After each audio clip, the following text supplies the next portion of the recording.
విభూతి అనగానే మనకి గుర్తొచ్చే స్వామి ఎవరండి? శివయ్య కదూ! మరి విభూతి బంగారం కన్నా గొప్పది అని మీకు తెలుసా? దీని వెనుక ఒక కథనం కూడా ఉందండి.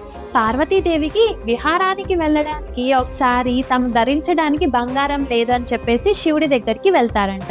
శివుడు కొంచెం విభూతిని తీసుకొని పార్వతీదేవికి ఇచ్చి, "ఇది తీసుకొని నువ్వు కుబేరుడి వద్దకు వెళ్ళు.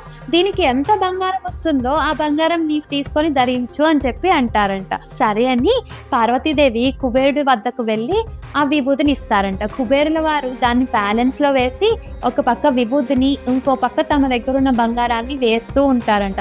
అసలు ఎంత బంగారం వేసినా విభూతికి సరితూగదంట.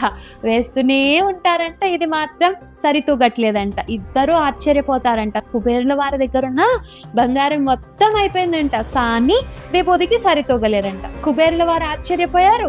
పార్వతమ్మ ఆశ్చర్యపోయింది. అసలు విభూతి ధరించిన వ్యక్తికి ఒక ఆభరణం అవసరం అంటారా? ఎంత గొప్పదో కదా మన విభూతి.